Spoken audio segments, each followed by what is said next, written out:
for how I oriented it.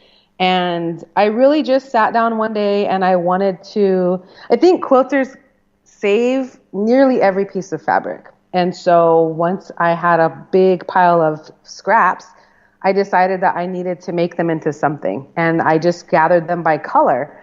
And I didn't work on it every single day. I worked on it once in a while, and I would do like the entire yellow, or I would join two pieces together or something like that. I didn't have a pattern. I just made it up as I went, depending on which little piece of fabric would fit next to the other one. And that was the first time I've ever made a scrap quilt. I'm pretty sure I don't have any scraps left. That was the last thing I made before we moved. So I was able to clear everything out. That's great. And start again. Interesting. Mm-hmm. Oh, yeah. That pile will be long for too long, I'm sure. That's funny. So tell me about doing a podcast. So you did 50 episodes, and then you struggled once you got to Italy. Is that right? With the internet connection? I did, yeah. I did 50 episodes. We were living in France at the time. And when we moved to Italy, I intended to just take a break as long as it took for us to get set up and kind of get back rolling again. And the internet service at the house that we were living at was really in and out. It was not reliable. And of course, living overseas, I have to deal with the time difference. And so it was a lot more difficult for some reason to do it from Italy than it was from France. And we ended up having internet service in our home for, I think, probably 3 months. So I really waited quite a long time in between when I ended the 50th show and when I wanted to start up again because of moving. And we spent some time in the States in between the two countries. And so it was really disappointing to me. I love doing the podcast. I really had a good time talking to everyone. I had a lot of really great feedback. And it really was just technological difficulties, and here in Ghana, since we've been here for a few months now, we're pretty settled in. I think the kids are in school and my husband is definitely, getting along with work and everything. And I'm thinking of podcasting again. I don't know if I will do a show that includes me talking to people in the States, just because the internet, while it's okay, it's not as reliable as it was in France. And then of course also the time difference. Right. And I have quite a few activities that I do here, and my kids are doing more school activities here as well. So my schedule in this country has changed. My free time is a lot different than what it was. Yeah, interesting. Well, so we're doing, this will be a podcast, and we launch next week. So any advice for us on things you've learned along the way that we might know to do? Elizabeth, you're cutting out. Okay, so I heard you say you're launching next week. Yeah, any advice? That was it. Yeah, any advice? Any thoughts about doing a podcast? Oh, advice for podcasters. I mean, jump in with 2 feet and it's going to be awesome. I think that once you find people who are willing to visit with you, it's just easy and it goes with the flow. I think that a lot of people are interested in being on podcasts just because we like talking about the things that we're interested in. Yeah. I think that you could potentially not have a difficult time finding guests for your show.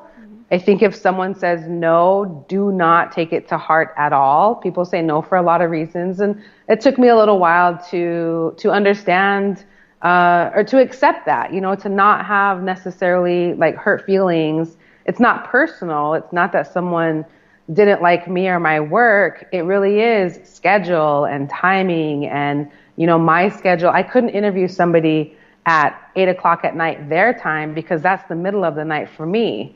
So I think that podcasting is wonderful. It's such a great thing that we have available to us nowadays. I love all the different podcasts I listen to. So I just think it's a great thing. I think that it's really fun to be able to talk to people and connect over something that you have a similar interest in. Yeah. I'm enjoying it so far. It would be interesting to see how it is once it's live. That's like the big jump, so we'll see how it goes. Tell me about newsletters. How important was starting a newsletter for your website?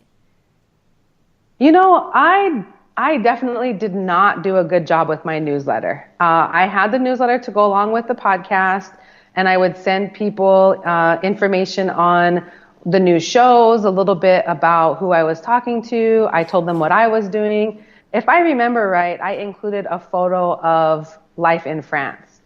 People always ask what it's like and what are the differences and things like that. So I made it a point to, just show the different architecture and the markets downtown and things like that. And I know that I did not utilize the newsletter as well as I could have. I see a lot of I've subscribed to a lot of different newsletters that are just so well done and they're very well curated. And in looking forward to potentially starting another podcast, I'm taking notes for what I think I will include in my future newsletter. I think it's a great idea. I think that you can start out really basic and just say, hey, here's what I'm working on. Here's the link to the podcast. P.S., what are you working on? Email me back. I think people are really receptive. And of course, they want to have a relationship with you.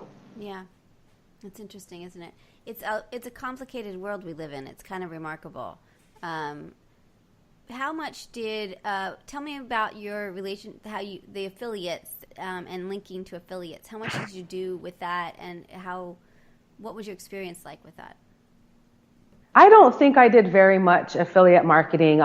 Definitely for the first, I don't know how many months. I started off really aggressively, and I think I was posting 2 podcast episodes a week. And so that was a lot of work, and it was a lot of, just putting everything together and interviewing and things like that. And if I did any affiliate linking, I did, something basic to Amazon or something like that. But yeah. I was really focused on trying to just launch the podcast. And I've been online and in internet marketing for quite a while. And so I feel like I kind of know, maybe like a path to follow personally. First, I'm going to do this, then I'm going to do this, and kind of go in steps. And I just didn't monetize my podcast the way I've seen other people be able to monetize theirs. That's interesting. And how important was social media to you and to your podcast?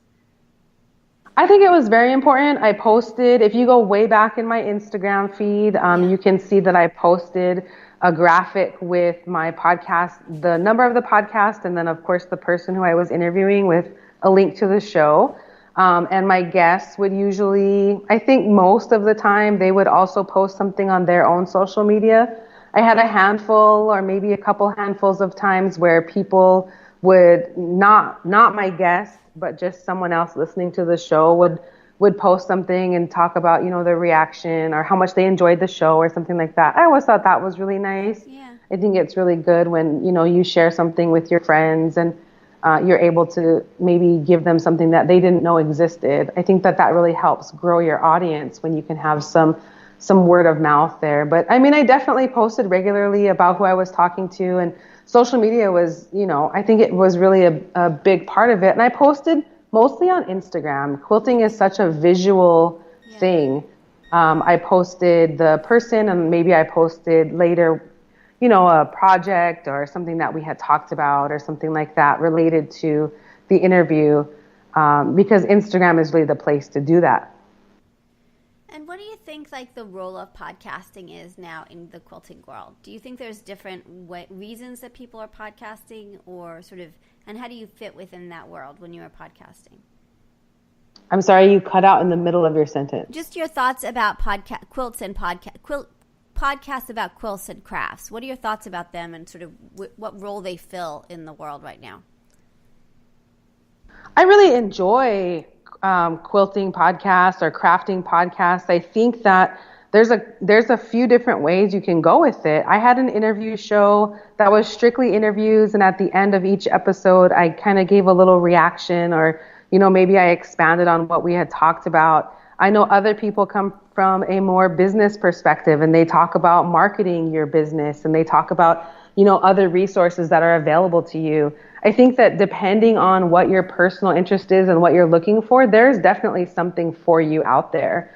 I do listen to some of the internet marketing business related crafty, quilty podcasts, and I really like them. I think that there's a lot of information there, even if I'm not trying to have a specific craft business. I just think that there's always interesting conversation to be had with people who do have that. They do have maybe they have a larger sewing business, and they're going to talk about how they made it that big, or they've got a book published. I love hearing about how people get their books published. I think that's fascinating. That's really interesting. And then the logistics. How did you do your podcast? Did you record it? Was it live? What kind of, if someone's out there that's trying to do a podcast, what advice do you have on the logistics of getting it up and running? So I think podcasts can start out really inexpensively. You do not have to go in and buy a bunch of equipment. I recorded on my laptop. I did buy a Blue Yeti microphone. I think that for a while there, that was, quote unquote, the microphone that podcasters were buying. I think that there's maybe a cycle and something becomes popular and then people kind of go pick that one. But at the time, the Blue Yeti was really a great microphone. It's still a great microphone. I still have mine. It will be what I use if I decide to, am able to podcast again. There's a couple programs you need for your computer. You need the ability to record a conversation. These can be either found for free online, or you don't have to spend very much. I know that I bought a couple of different ones. I would have 2 recordings going on at the same time. Nothing was overlapping it. It's just that 2 programs were running at the same time. Just in case something happened, I'd have a backup. And one of them automatically started recording, for example, Skype, when Skype received a call. So it also would record like if my daughter called one of her friends, but it's easy to delete that. So you don't have to do this really expensively. Years ago, I've been involved in, internet marketing for quite a while, and years ago, probably the early 2000s, the kind of work at home mom internet marketing stuff was, in my opinion, in my view, was really starting. This is the beginning of the internet, and internet marketing was kind of going crazy, and buy this kit and you can be a millionaire, which probably still exists today, but I just don't see it. But Work at Home Moms Talk Radio was a podcast, and I listened to the woman who ran it, Kelly. She's still an internet marketer today. She's rebranded. I believe her website now is not about just work at home moms. It's just solo. I think it's solo smarts. So solopreneur kind of branding. And probably I think it was 2005, I had my first podcast. I was really inspired to have one back then. I recorded. I don't remember the details of the technology of recording back then. I did maybe 20 episodes. I was not posting regularly. I would post, 1 week, and then maybe I'd skip 2 weeks and post again. But after that, I'd skip 3 weeks. There was no schedule. It was very, kind of whatever I happened to be doing, whoever I happened to talk to at the time.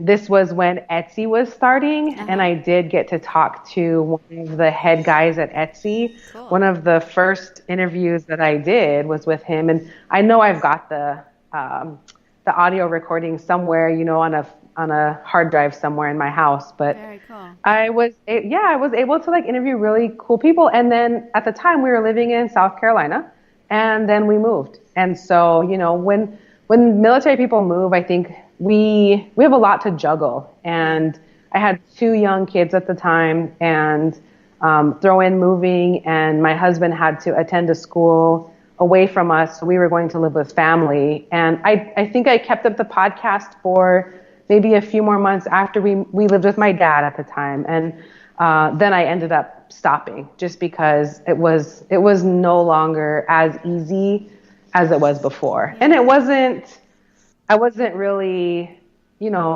I'm not sure which word to use. I wasn't as in love with the idea of podcasting as I feel now. I enjoyed it a lot. I really liked talking to my friends. I was talking to, quite a few different people back then. And that was when podcasting was really new. I think it just started being called podcasting back then. And after that first jump, I had always been really interested in doing it again.